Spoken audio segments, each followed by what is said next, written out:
It started with a simple mistake. A forgotten phone left on the kitchen counter. I wasn't the type to snoop, but that night something about it caught my eye. The lock screen lit up with a text notification. Let me know if he's ready for the next step. It was from my wife's best friend, Karen. My 19-year-old son's name, Sam, was mentioned in earlier messages that were still visible. My pulse quickened. What was this about? Sam had been acting strange for weeks, avoiding eye contact, always on edge, and spending a lot of time alone. At first, I chalked it up to typical teenager stuff. Growing pains. But this message hit differently. I picked up the phone, hesitating before unlocking it. I knew her password, it hadn't changed in years. Am I really doing this? The message thread opened, and what I saw made my stomach drop. They had been planning something for months. Carefully, meticulously. My wife's messages were full of cryptic phrases. It's important he feels comfortable before we move forward. We can't rush this. He needs to trust the process. We'll take it slow. Every instinct screamed at me to stop reading, but I couldn't look away. My breath caught as I scrolled further, the details becoming more specific, more personal. It wasn't about academics. It wasn't about his future career. It was about preparing him for something much more intimate. My hands trembled as I gripped the phone tighter, scrolling through the endless stream of messages.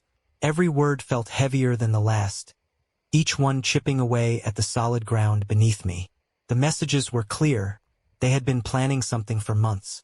My wife and Karen had been carefully guiding Sam towards some unspoken milestone, preparing him for something far more personal than I'd ever imagined.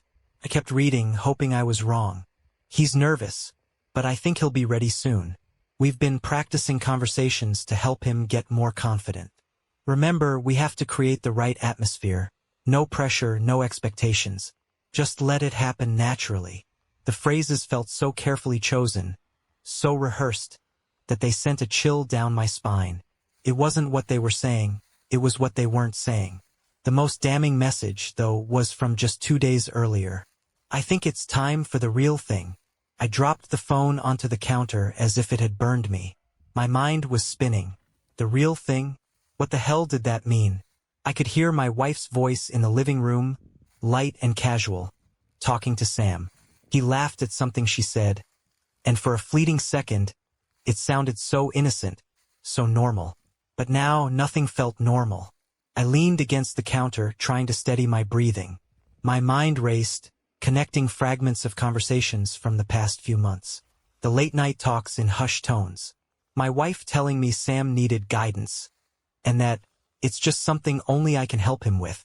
At the time, I thought it was about college, about life decisions, things a mom might naturally advise her son on.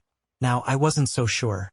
I walked into the living room, keeping my expression neutral, but my insides were a storm of confusion and dread. My wife glanced up from the couch, her eyes lighting up in that familiar way that made my heart clench. "Hey you," she said with a smile. "Everything okay?" I studied her for a moment, trying to read between the lines of her usual warmth. She looked calm, relaxed. How could she look so calm after everything I just read? "Yeah," I said, forcing a smile. "Just got a lot on my mind." Sam was stretched out on the recliner, scrolling through his phone, oblivious to the tension brewing just beneath the surface. I could see traces of my younger self in him. Same brown eyes, same restless energy. It made the situation even more surreal. I sat down across from them, my heart thudding in my chest. I had questions, so many questions, but I couldn't ask them. Not yet. Not until I knew more. "So," I said, keeping my tone light, "what have you two been up to lately?" My wife raised an eyebrow. "Nothing much. Just helping Sam with a few things. Life stuff." Sam chuckled, still staring at his phone. "Yeah. Mom's been super helpful lately." Helpful. The word hung in the air like a loaded gun. I forced myself to stay calm, to keep the growing panic buried deep where they couldn't see it. "Well, that's good," I said, leaning back in my chair. "It's important to have someone you can trust." My wife smiled, but there was something else in her eyes, something I couldn't quite place. "Exactly," she said. That's what family's for. I nodded, my stomach twisting into knots. Later that night, long after Sam had gone to bed, I sat in the kitchen with a glass of whiskey, replaying everything in my head. The messages, the casual way they talked about preparing him, the cryptic phrases that sounded like code for something much deeper. I needed answers. The thought of confronting my wife made my skin crawl. What if I was wrong? What if I'd misinterpreted everything? But deep down, I knew I wasn't. The texts weren't vague. They were intentional, deliberate. I picked up her phone again, scrolling through her photos, her emails, anything that might fill in the gaps. That's when I found the folder buried deep in her photo library. It was labeled with a single, innocent word, guidance. My breath caught as I opened it. Photos, dozens of them. Some were innocent. Sam smiling at the dinner table, him and my wife standing by the Christmas tree. But others told a much darker story. Screenshots of conversations, notes on confidence exercises, and real-world practice. Even a calendar with dates marked as progress days. My pulse quickened as I pieced it all together. This wasn't casual guidance. This was a plan. A long, calculated process that had been going on for months, right under my nose. The next morning, I woke up with a sense of grim determination. I couldn't ignore this. Not anymore. I waited until Sam left for work before confronting my wife in the kitchen. She was pouring herself a cup of coffee, humming softly under her breath. "We need to talk," I said, my voice colder than I intended. She looked up, her smile fading. "Okay, what's wrong?" I took a deep breath, gripping the counter to steady myself. "I found your messages. The ones with Karen." Her eyes widened slightly, but she didn't look surprised, just prepared. "And?" she said, setting down her coffee. My blood ran cold. "And you need to tell me exactly what you've been doing with our son." For a moment, she said nothing. The kitchen was so quiet I could hear the hum of the refrigerator. Then she crossed her arms, her expression unreadable. "I was helping him," she said finally. "He needed guidance and I gave it to him. What's the problem with that?" Her calmness was more unnerving than if she'd denied it outright.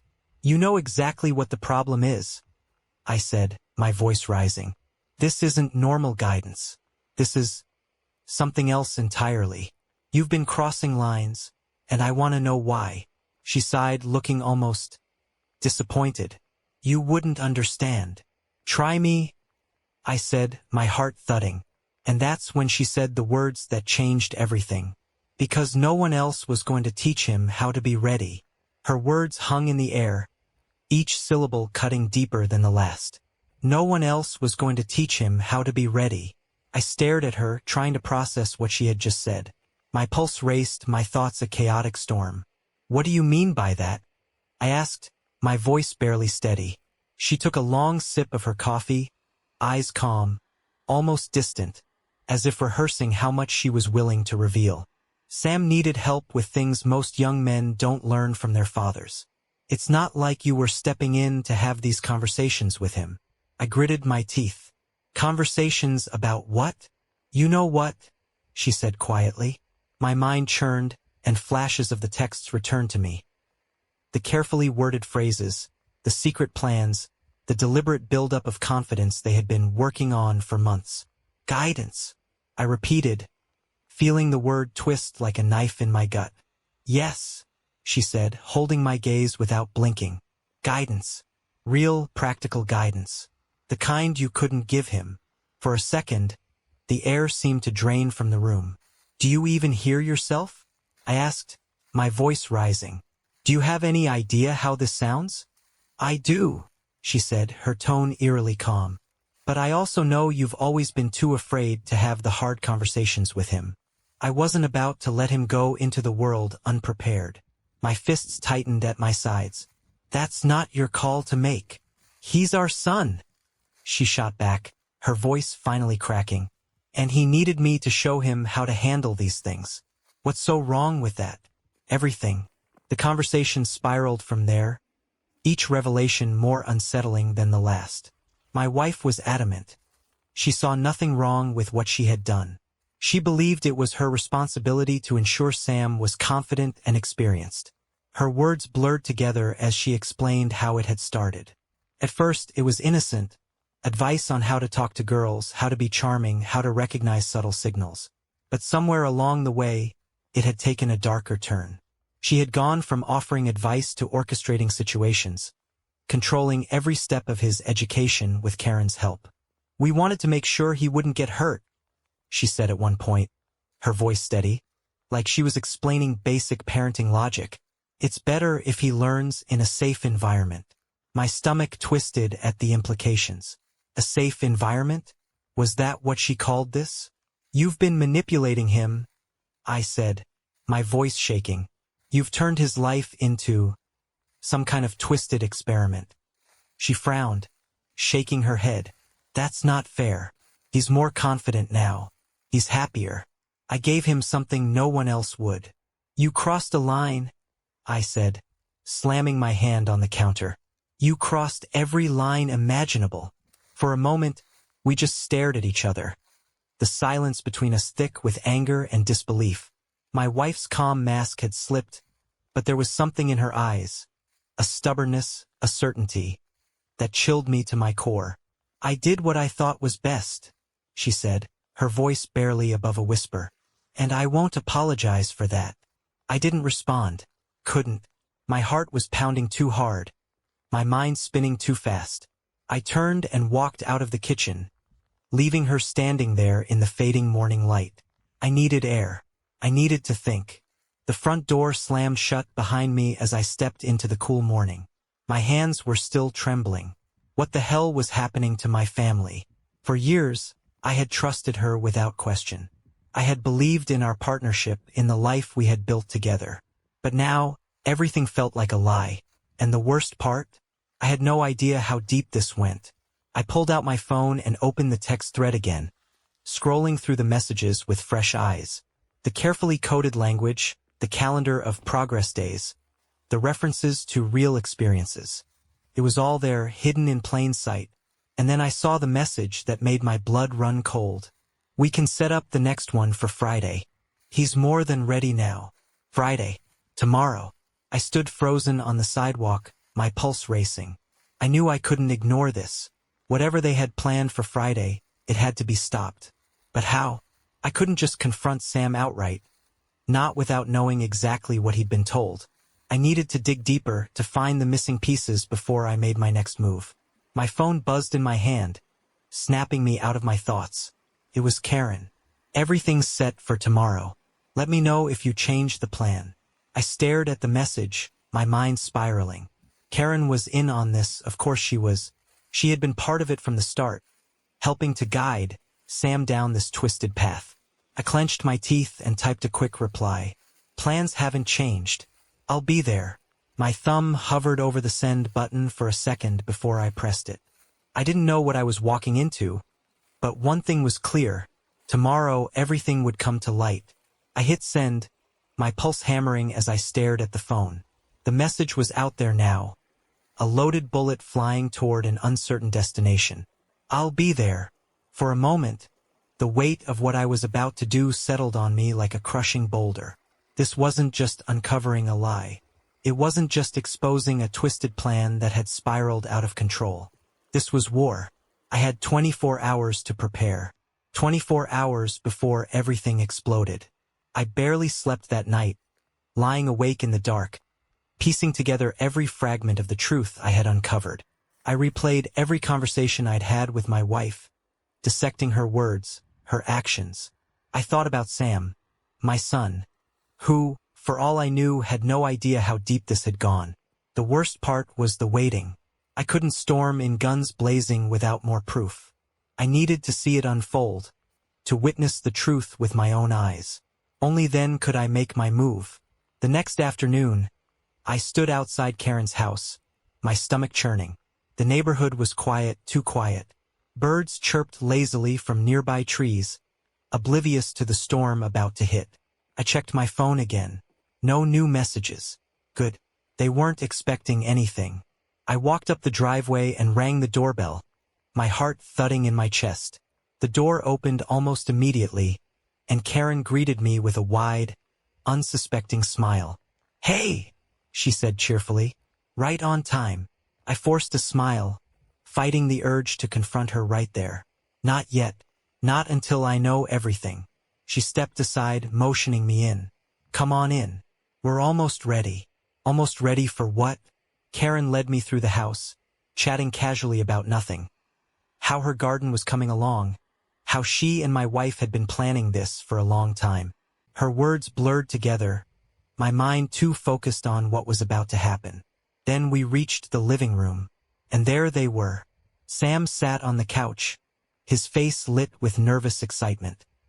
He looked up as I entered, his eyes wide with surprise. "Dad."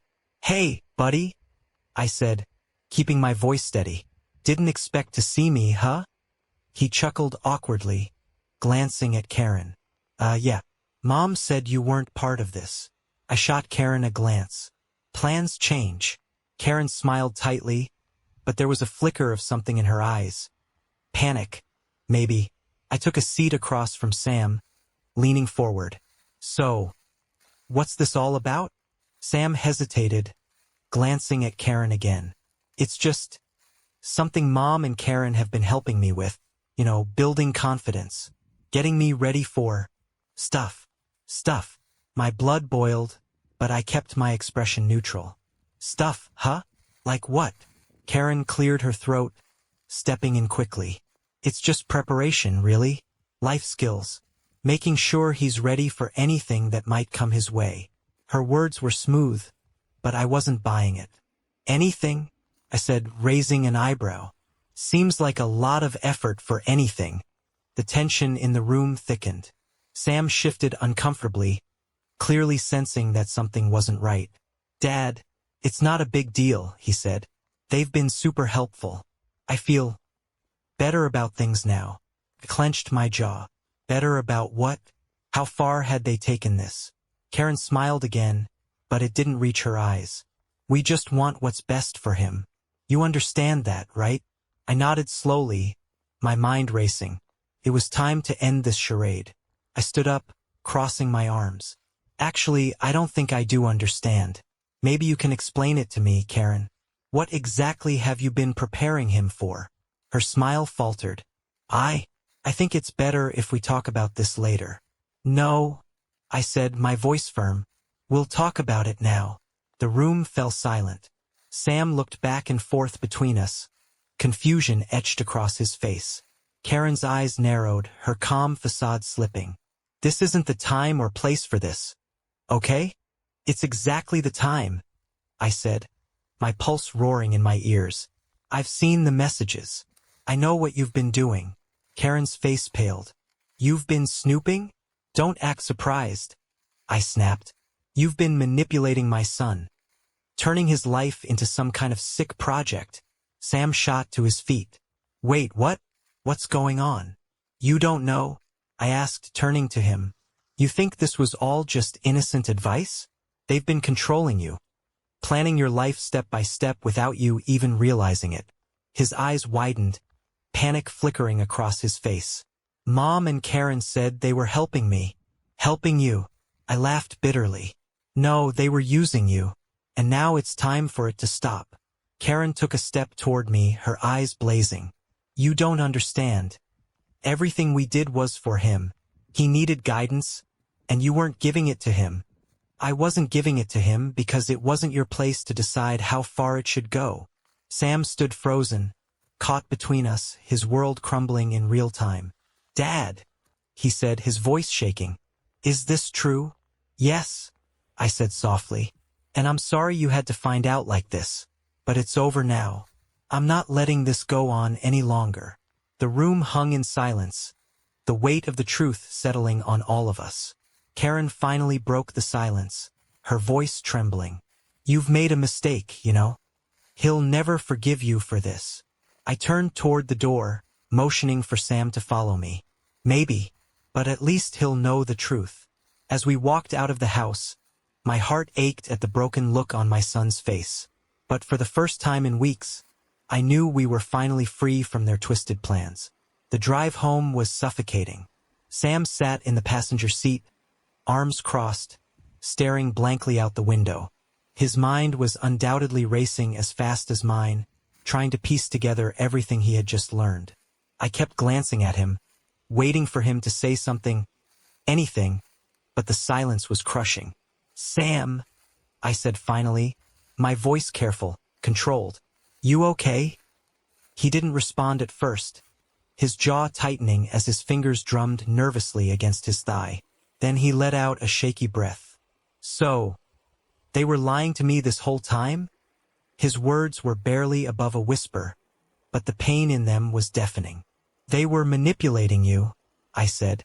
"I don't know how far it went, but it was wrong. They crossed a line, one they had no right to cross." He nodded slowly, processing every word, and I could see the betrayal sinking in. I knew that look all too well. It was the same one I had when I found those messages. "Why would they do that?" he asked after a long pause. "They said they were helping me. They made me feel like I needed them." My grip tightened on the steering wheel. Classic manipulation. They had preyed on his insecurities, creating a problem only they could solve, wrapping him up in their web until he was too deep to see a way out. "They made you think you couldn't do this on your own," I said. "That's how people like that work. They control you by convincing you they're the only ones who can guide you." His voice broke slightly. "I trusted them." I clenched my teeth. "I know you did." When we got home, Sam went straight to his room, shutting the door behind him without a word. I stood in the hallway for a moment, listening to the silence on the other side. I wanted to say more, to help him make sense of everything, but I knew he needed space. My phone buzzed in my pocket. I pulled it out, half expecting another text from Karen. But it was my wife. "We need to talk." The kitchen felt colder than usual, the hum of the refrigerator the only sound as I sat at the table. The door opened, and my wife stepped inside, her eyes cautious. For a second, we just stared at each other, the weight of the past 24 hours pressing down on both of us. "You told him," she said, breaking the silence. "I had to," I replied, my voice steady. "He deserved to know the truth." Her lips tightened. "And what truth was that?" "The truth that you and Karen have been manipulating him for months. The truth that you crossed boundaries no parent should ever cross." She sighed, crossing her arms. "You make it sound so sinister. We weren't hurting him. We were helping him." I leaned forward, my eyes locked on hers. "Helping him?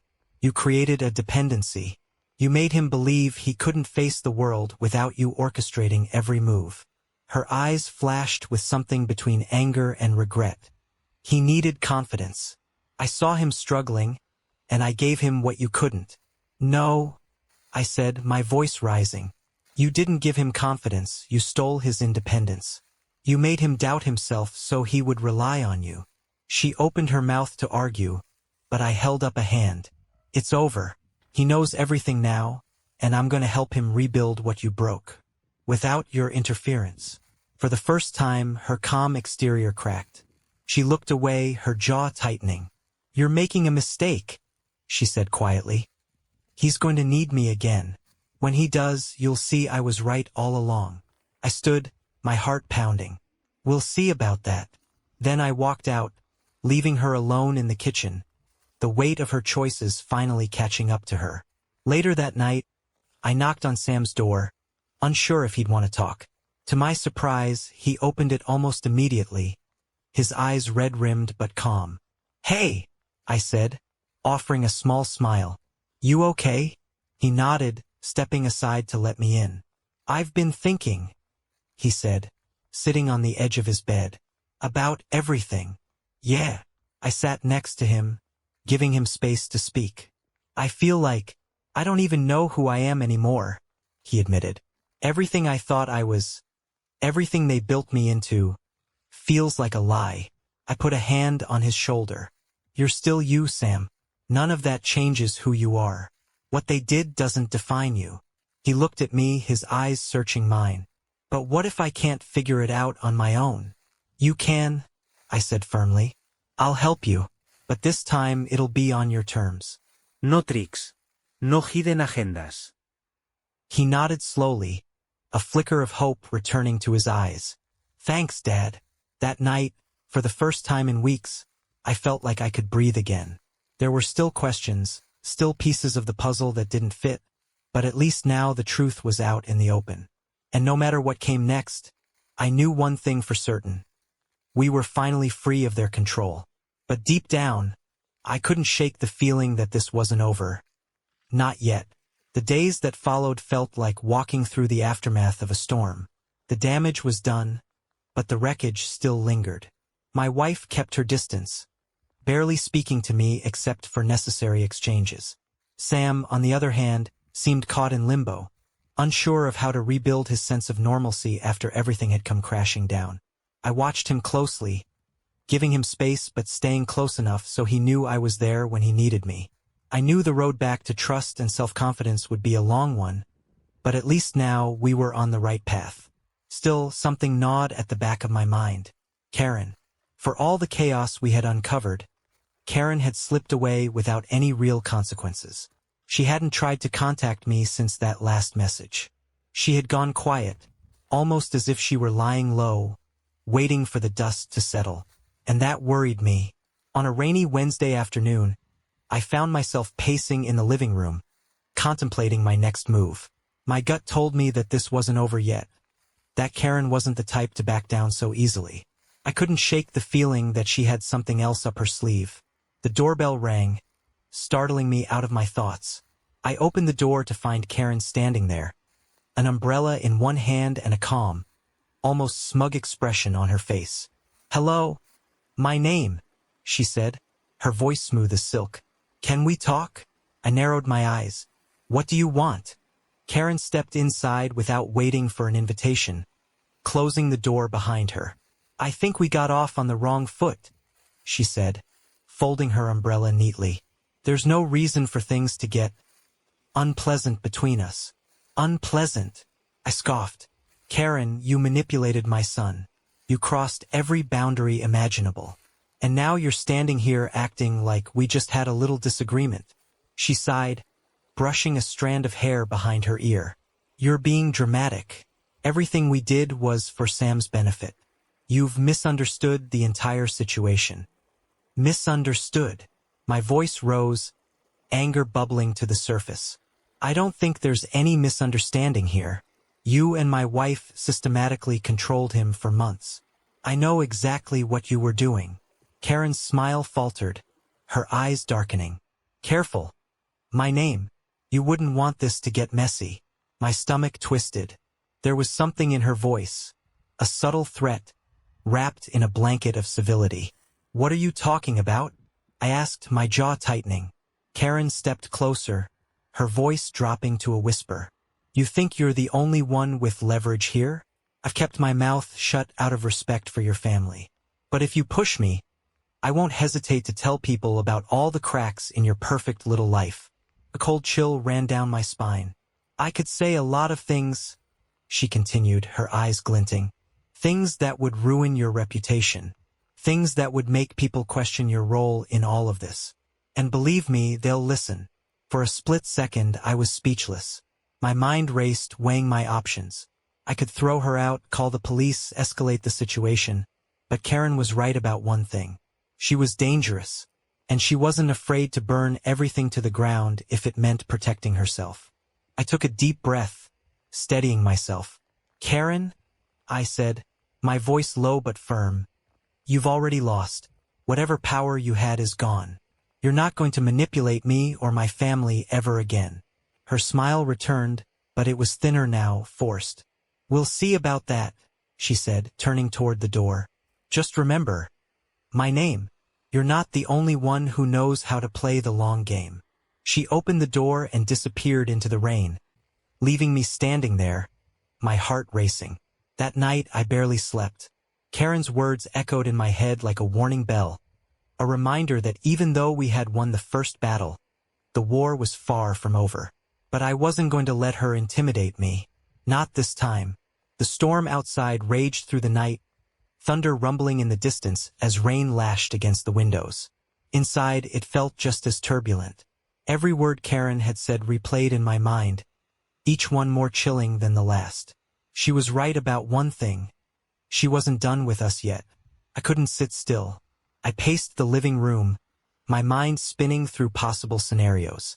Karen knew too much, and she wasn't bluffing. She was the type who thrived on control, and now that she had lost it, she'd do whatever it took to regain the upper hand. Sam was asleep upstairs, oblivious to the storm brewing around him. My wife was in the bedroom, her door closed, her silence colder than ever. I stood by the window watching the rain. I have to stay ahead of her. I can't let her take this any further. The next day, things felt eerily normal. I drove Sam to class and we made small talk, but I could see the tension still hanging over him. He was trying to act fine, but the cracks were there, small, almost invisible, but deep. "Thanks for the ride, Dad," he said as he got out of the car, pausing before closing the door. "We're good, right?" I nodded, forcing a smile. "Yeah, we're good." He gave me a small nod and walked away, blending into the crowd of students. I watched him disappear into the building before pulling out my phone. Karen needed to be dealt with. I called a friend of mine, a lawyer I had known for years, and asked for advice. I explained the situation in vague terms, leaving out the most sensitive details. "She's threatening to spread rumors and lies," I said. "Is there anything I can do to protect myself and my family?" There was a long pause on the other end of the line. "Legally, you can send a cease and desist letter, but it might provoke her," he said finally. "If she's the kind of person you say she is, she could escalate things even further. Sometimes, with people like that, the best move is to gather your own leverage quietly and be ready to defend yourself if she makes the first public strike." Leverage. I hung up, my mind racing. If Karen wanted to play dirty, fine. Two can play that game. That evening, I sat at my desk, combing through every text, every email, every trace of her involvement. I built a timeline connecting the dots, dates, messages, everything I could use to build a case if she tried to smear us. But as I dug deeper, I found something I wasn't expecting. Karen hadn't just manipulated Sam. She had done this before. There were messages between her and another family, names I vaguely recognized from an old neighborhood we used to live in. The language was eerily familiar. "We can help him. He just needs guidance. It's better this way, safer." My pulse quickened as I scrolled through more conversations. The pattern was the same. She would insert herself into a family's life, slowly gaining their trust before taking control, turning everything upside down. This wasn't new for her. This was her game. I leaned back in my chair, my mind racing. She had been doing this for years. Suddenly, my phone buzzed on the desk, jolting me out of my thoughts. It was Karen. The message was short, but it sent a chill down my spine. "We need to finish what we started. Don't make this harder than it needs to be." I stared at the message, my heart pounding. She wasn't backing down. If anything, she was doubling down, pushing for one last move to reclaim control. But I wasn't going to let her win. I typed back a single response. "I'm ready. Let's talk." The night felt colder than usual as I pulled into the parking lot of the cafe where Karen had suggested we meet. My heart pounded in my chest, each beat echoing louder than the last. I parked the car and sat for a moment, trying to calm the storm raging in my head. This is it. No turning back. Karen had always been calculating, always a step ahead. I couldn't underestimate her. Not now, when so much was at stake. I had prepared for this, gathered every bit of evidence I could find, but deep down, I knew that this wouldn't be a battle of proof. It would be a battle of control. And Karen didn't like to lose. The bell above the door jingled as I walked into the cafe. Karen was already there, sitting at a table in the corner, her hands folded neatly in front of her. She smiled when she saw me, but it didn't reach her eyes. "Right on time," she said, her voice light but laced with something darker. I sat across from her, keeping my expression neutral. "Let's cut to the chase, Karen. What do you want?" Her smile widened. "I think you already know. This doesn't have to be messy. My name. All you have to do is back off. Stop digging into things that don't concern you, and we can all move on with our lives." "Things that don't concern me?" I laughed bitterly. You've been manipulating my son for months, maybe longer. You think I'm just going to walk away from that? Karen tilted her head, studying me. I think you're overreacting. I did what was necessary to help him. And if you were being honest with yourself, you'd admit that too. I leaned forward, my voice dropping to a low, dangerous tone. You didn't help him. You controlled him. You played with his life like it was some kind of experiment. And now you're trying to cover your tracks because you know you went too far. Her eyes flashed with something. Anger, maybe, or fear. But it was gone in an instant. Be careful. My name. If you push me too hard, you won't like how this ends. For a moment, the air between us felt heavy, like a coiled spring ready to snap. I could feel the tension in every muscle of my body, my instincts screaming at me to be careful, to tread lightly. But I was past the point of caution. You've done this before? I said, pulling out my phone and placing it on the table. I found your old messages. You've pulled the same stunt with other families. It's all right here. Her face remained calm, but I saw the flicker of panic in her eyes. So what? She said, her voice icy. You think anyone will believe you? All it takes is a few well-placed lies, and suddenly you're the one who looks like the problem. Not me. I've done this long enough to know how to twist the story. I've done it before, and I'll do it again. I leaned back, letting her words hang in the air. She was trying to intimidate me, to make me doubt myself, but it wasn't going to work. I'm not the only one who knows, I said, keeping my voice steady. There are others, people who've seen what you've done. They're ready to speak up, too. You're not as untouchable as you think. For the first time, Karen's calm demeanor cracked. Her eyes narrowed, her jaw tightening. You're bluffing, she said, but there was a tremor in her voice. Try me, I said, locking eyes with her. I'll take this as far as I have to. You've hurt too many people, and it stops now. Karen sat in silence for a moment, weighing her options. Then she leaned back in her chair, her expression shifting into something colder, more calculating. You think you've won, don't you? She said softly. But people like me, we don't lose. We adapt. I stood, my pulse still racing. We'll see about that. I turned and walked out of the cafe, my heart pounding. It wasn't a clean victory, but it was a step. Karen had finally realized she wasn't invincible, and I knew she wouldn't back down easily. But now I was ready for whatever came next. The storm outside mirrored the chaos swirling in my mind. Rain lashed against the windows, and lightning split the sky in jagged bursts of light. I sat in the darkened living room, watching the front door like a sentinel, waiting for the next move. Karen was dangerous, and I knew she wouldn't retreat quietly. She had made that clear. We don't lose. We adapt. Her words echoed in my head like a sinister promise. My phone buzzed on the table, the sound jarring in the silence. I grabbed it, half expecting another threat. But it wasn't Karen. It was my lawyer. We've got enough.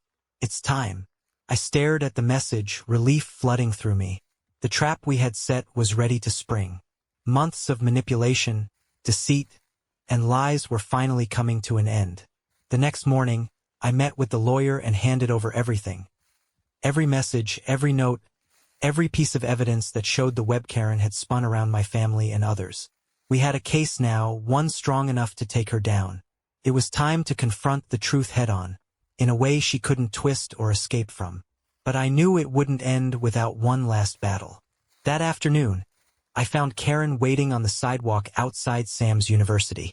She stood beneath an umbrella, her face calm, her eyes sharp and watchful. You're persistent, I said as I approached, keeping my voice steady. Karen smirked. You give me too little credit. I'm thorough. Not thorough enough, I said, stepping closer. It's over, Karen. We have everything. The messages, the other families, the timeline, it's all there. Your little empire of control? It's crumbling. Her smirk faltered, replaced by something colder, more calculating. You think this will stop me? People will believe what they want to believe. I'll always have an audience willing to listen to my side. I nodded. Maybe, but they'll also see the truth. And once it's out there, no amount of lies will cover it up. Karen's eyes darkened. For the first time, I saw a crack in her armor. A flicker of doubt. "What do you want?" "My name," she asked, her voice quieter now. "What's your endgame here?" "To make sure you can't hurt anyone else," I said. "You've done enough damage." For a long moment, Karen said nothing. The rain pattered softly against the pavement, the silence stretching between us. Then she laughed. A low, bitter sound. "Congratulations," she said.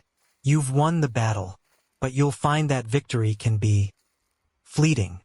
With that, she turned and walked away, disappearing into the crowd. I stood there for a moment, watching her go, my heart pounding. It was over, or at least it felt like it was. Back home, I found Sam sitting at the kitchen table, his eyes clearer than they had been in days. He looked up as I entered, a small smile on his face. "Hey," he said, "I heard about everything. Is it really done?" I nodded, sitting across from him. "Yeah, it's done." He exhaled, a weight visibly lifting from his shoulders. "Thanks, Dad, for everything." I smiled, ruffling his hair like I used to when he was a kid. "We've been through a lot, but we'll be okay. One step at a time." Later that night, I sat on the porch, the air fresh and cool after the storm.